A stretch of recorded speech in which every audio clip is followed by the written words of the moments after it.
We are here today with Elizabeth Jones, who is seeking the Ward 6 seat on the Springfield City Council in the April 2nd election. We thank you for being with us and invite you to start by telling voters a bit about who you are and why you decided to run for office. Hello, my name is Elizabeth Jones, and I am running for Ward 6 Alderman. I've been a lifelong Springfield resident, and I've lived in Ward 6 for the past 12 years. I am a second-generation Ward 6 business owner. My family owned a restaurant on 6th Street back in the days of Fiat Alice, and I have owned and operated a childcare business out of the ward for the past 5 years. I originally decided to run for Alderman because for years my neighbors and I have just struggled to be able to manage the extreme amount of leaves that we have that fall from the trees in our neighborhood every year. Living in an older neighborhood, as everyone in Ward 6 lives in older neighborhoods as well, we just have more leaves and limbs to deal with than other neighborhoods that are younger and whose trees just haven't been old enough to grow as large as ours are. It's obvious to me that the residents in my ward would benefit from an extension for the leaf and limb pickup policy in our area, as well as extending the amount of time that we have to drop off yard waste at the recycling plant over at Evans. Now, while going out and speaking to residents and constituents regarding that issue, I found out that we have some major infrastructure issues that just need to be addressed in this neighborhood as well. Ward 6 has a couple of really big ones that we're going to have to face very soon. Other things that the residents are concerned with are fly dumping and how are we going to just make sure that we don't have a deterioration of our neighborhood and our ward in the future. I'm running for Alderman because I want to stand up for our ward and I want us to be able to overcome these issues, and I want to get that done for us. I also believe that the residents in Ward 6 and in Springfield want accountable and responsive leadership on the City Council. It is my personal core belief that the aldermen that we have on the City Council need to put above everything else the priorities of the city of Springfield and the residents that they represent. And when I am elected to be your alderman, I will do that. Okay. You are taking on an incumbent, so why challenge her? Well, I don't really think of it as me challenging her so much as me just trying to be an advocate for my neighbors and for my ward. So it's not really that I have anything to challenge her on so much as that I just would like to be able to do some things for our neighborhood that, that are not being done yet. Okay. And you started talking about some of the issues you see in your ward. What do you feel are the most pressing issues in Ward 6 that need to be addressed? For number one, I believe just health and safety and infrastructure as number two. When I'm on the board at my daycare association, and we had to test our lines for lead water, just lead contamination. And some of the gals came up with some contamination, which any contamination of lead is scary. So at this point, it woke me up to the fact that we have some lead mains, water mains that are in our neighborhoods that are bringing water into our homes, drinking water into our homes, and that is a health concern that I feel like we're going to have to address very soon. Doug Brown at the last CWLP budget meeting mentioned that this is an expense that we're going to have to start putting money away for. And so I looked at the 20-year comprehensive plan, and I don't see that we've gotten anything in there on how we're going to deal with that. So I reached out to the EPA. There's a state EPA and a federal EPA, and there's grant money that our city can apply for. And whether I'm elected or not, I believe that our city really needs to make sure that we get this grant money applied for.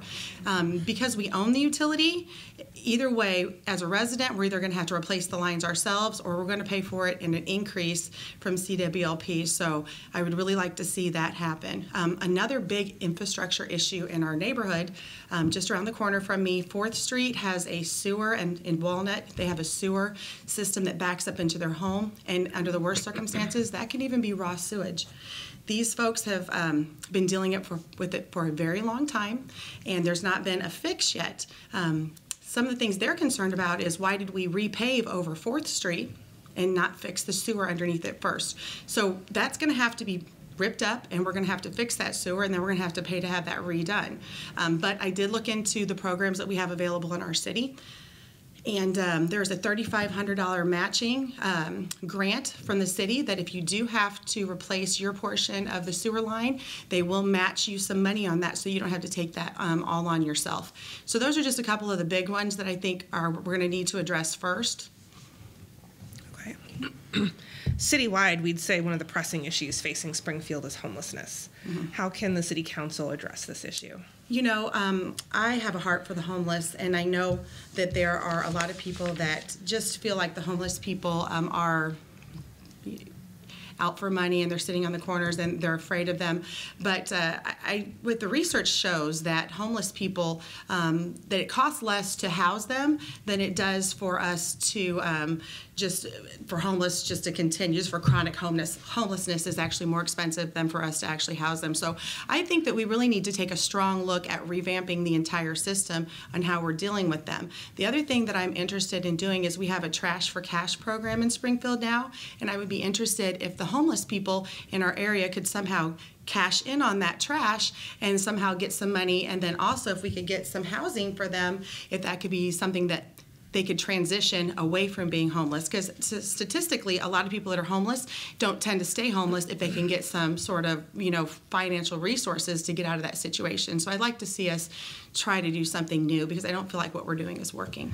Housing, are you talking like a shelter, low income house, like low income rentals? What are you thinking? There's a lot of different options, and it would really just depend on what is going to work for our area. But there's just a lot to look into. I looked into this briefly, but there's a lot of options that we could do. If we could have even a mini little housing unit for them, that would be nice. Also, I think the fact that we have this new police officer that's dedicated to the homeless is a big step forward in that direction, and I feel like he could maybe help with some of the begging that's downtown that is intimidating people, and just getting to know those people so he can see, whether it's a true homeless situation or if there's something else going on. And I think that's what a lot of people are afraid of. Okay. Another issue we as an editorial board see in our city is the lack of economic development in Springfield. How can the city go about attracting new businesses to town? Well, revenue is a big issue in Springfield. I think it's probably the number one issue that we face as a community. I like the idea of attracting tourism and attracting businesses. We do have in Ward 6 a hotel that's coming in that will give us some hotel motel tax. I think that anytime that we can attract more people to our city, like that huge bike rally that we had last year, when there are people in our town, they spend money in our town. And we have a lot here to offer to the people who visit. We have great attractions. We've got all of our Abraham Lincoln sites. We've got the Kidseum. We've just got a lot of stuff that if you come into our town, you can have a great a great weekend. So I think as long as we can just continue to promote our town and get tourism in, that we can maybe benefit from that. How do you think we could do better in tourism? I think it's just going to be a matter of us continuing to have new programs, continuing keeping an eye on it. We can't just stop promoting and then expect for us to have people come. So we continue to, we have concerts that are coming to the downtown area. That's going to bring people in from outside areas. They're going to spend money. I would love to see us just, continue to get other, venues. And the people here in town often say that there's not anything to do. So the more that we can get them involved, the more they're going to spend money as well, too. So. Okay. One of the efforts regionally that has been undertaken to attract economic development is the creation of the Land of Lincoln Economic Development Corporation. And that's, the city, the county, and a lot of private businesses funding that for right now. It's still getting off the ground, but how would you describe the progress? I actually don't know too much about that. I did see the guy who was in charge of it yesterday at a meeting, and I know that obviously his point of view is that we need to develop, our area more, but I truly haven't looked into that. I'd hate to speak on something that I don't know much about. No problem. As a business owner yourself, do you see obstacles, your challenges from the city level in terms of doing business? In my particular business, no. I feel like I have one of the easier businesses to start up, and one of our initiatives at our daycare association is trying to get more people to sign up and just do a daycare. It's one of the initiatives in our area that we just, hold their hand kind of through the whole process. So if someone is ever interested in starting a small business, if you want to contact the HDCPA, that's the Home Daycare Providers Association, we would literally hold your hand through the entire process and get you started. So, Okay. That's good. Financially, the city's had some tough years the last few years, and they had to increase taxes during that time, several taxes to provide some additional revenue. We're specifically thinking of the sales tax increase, the hotel motel, the telecom tax. We know you weren't on council at that time. If you were, do you think you would have voted in favor of those? Because I wasn't in the council, I can't really say what I would do, but I do know that there are hard choices that we have to make when our city needs money, and I can imagine that those would have been something that I would have to support. Well, if you do get on council and it's budget time, they've put a budget in front of you, what needs to be in that budget for you to approve it? I think that fiscal responsibility is high on my list. I think that, like I said, the overlay on 4th Street where the sewer was not corrected underneath, we need to look at the projects more as a whole. I see a lot of projects that go through the plan and then they're presented to the council and the members are like, why did we present it in this way? And I don't think that there's something wrong in the process where we're not thinking of things in totality and we're kind of just piecemealing it. We're picking this project and this project and this project, and I think maybe the city's comprehensive plan might help us to bring that together in a better way, and that's been something that has been kind of lacking in the past. And instead of us just having a disfocus, having a focus on what we're doing going forward might help us to save money and might help us to just know what we're doing and just stay kind of more on track. Okay, great. One of the areas that's taking up more of the city's budget every year is pensions, particularly police and fire right now. It's certainly not an issue just for Springfield, it's statewide, and we're limited a bit by the legislature and how you can address it. But what types of pension reforms would you like to see? I think that we are going to have something addressed at the state level to really see a major reform there. But I do like the pension agreement that the firefighters just came to, and I think that we could use that as a template moving forward. I see that for the first year, they decided to take a bonus instead of a rate increase, which will keep us in the future from having a little bit of every year we're going to have a rate increase for their pay, but for this 1 year we're going to get a little break on it, and that's going to just lower the amount of money that we have to put in over the long span of time. So when we're going forward with these other pensions, I think that we should really look at this one as well. Also, related to that, I see that we have also now got a requirement for our firefighters to live in Springfield, and that goes back to one of my core beliefs that we need to try to keep our money and our resources as close to Springfield as possible.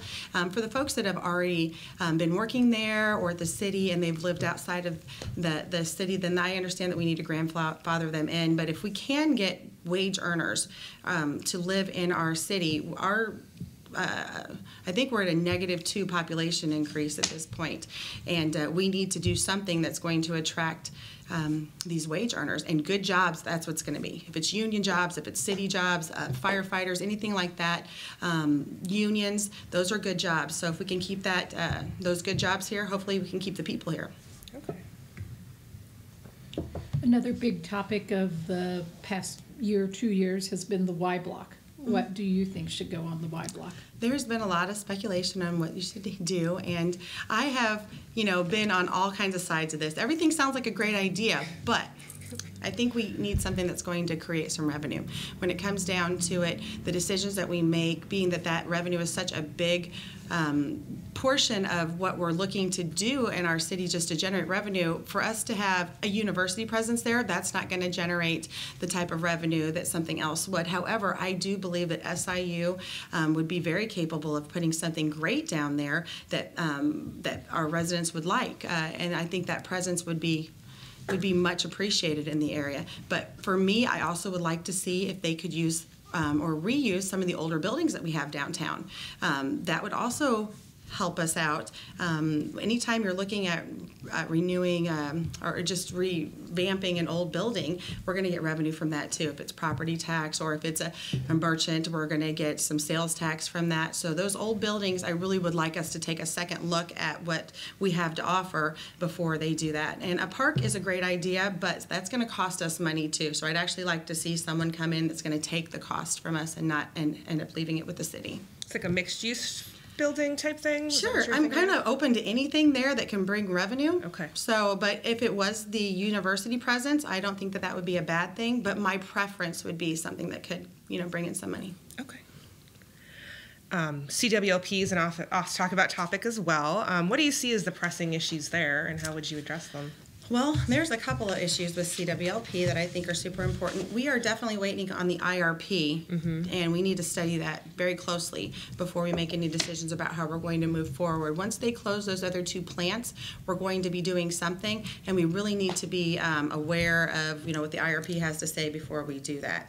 The other thing that I think that might be under the radar is, like I talked about with the lead lines, that's a city water, light, and power issue. There are environmental stipulations that are going to come down from the federal level and from the state level that we're going to have to deal with, and I don't think anybody's really wrapped their head around that. That's going to be something that's upcoming that's going to majorly affect us. Okay. So that would get into the renewables and I would love to see more renewables. In my opinion, wind is costing us a little bit of money, and I like the idea of solar farms better because folks can buy back some of that power at a higher rate, but for those who are interested in investing in renewables, they're willing to do that, and that kind of offsets some of the costs that we have. So I would like to, honestly, I would like to see us do more of the solar farms if we could. Okay. Capital Township, there's a lot of discussion about should it be merged? There is. And if so, with the county or the city, where do you fall on that? Well, I think that there is some duplicity of management, and we could save a little money by merging. I would like to see us merge into the city. And Okay. the reason that I say that is because if we merge into the city, the people who are paying this money now are city residents. And I would like the city council to be able to be the people who are in charge of saying where that money is going to go and how it's going to be used. So that's my preference. Okay. so Discover Magazine recently, or not Discover, Governing Magazine had a recent article about racial issues, especially as it affects income and police and housing relative to race. Did you get a chance to look at that? I did not, but I do have some opinions on that. Okay. Racial socialization is something that a lot of black families do and a lot of white families just don't have the tendency to do. When it comes to the relationships between police and the community, this is evident. There needs to be something that happens either in the schools or on a community level, on a social level, that allows us to have the police and the community come together in positive ways. There's also because there is such a disparity and a difference in the amount of money that blacks earn versus whites, I think that I would love to see some sort of educational push for the people that are a minority that just haven't had some of the chances to get educated as some of the other demographics have. So I don't know what that would look like, but it is something that's on my heart that I would like to see us try to address better than we have. One of the things that they point out is the apparent dividing line between east and west seems to be along this 11th Street, 10th Street corridor. Mm-hmm. With the rail relocation project steaming along to completion in the next 15 years or so, what do you think that's going to have an impact on that? Not if we don't let it. what I think we need to do is we need to refocus some efforts on the other side of the tracks.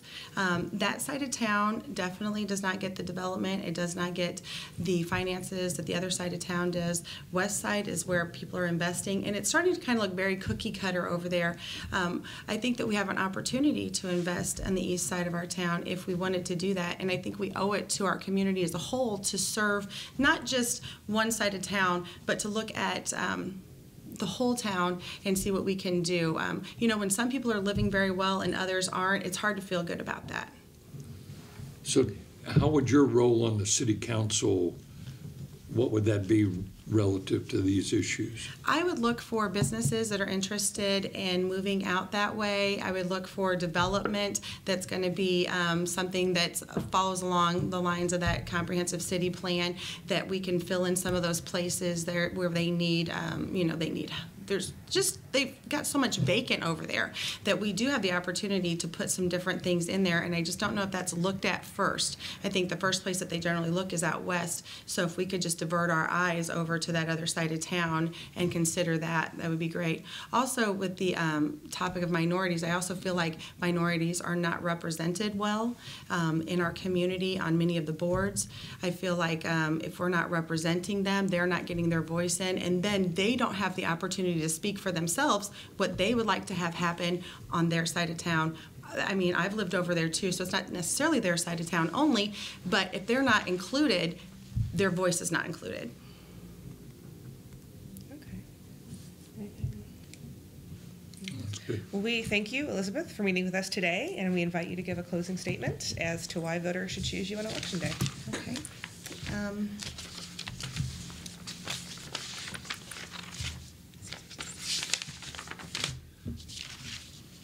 It's going to be very short.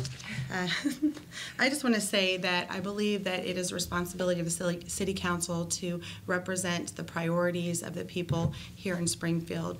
And I personally would like to be the person that comes in as just a regular resident that represents other regular residents and votes for what the needs of the town are instead of the needs of, unfortunately, sometimes what happens is our city council members have nothing stopping them from taking money and just voting with the same entities that gave them money directly afterwards. So I would like to see maybe an ethics committee created and just someone, maybe some rules put in place for how that works, just so that when we get to the point where we're making decisions for our city, that those are really just going to benefit the residents ourselves, and we're going to try to stay away from control from outside groups.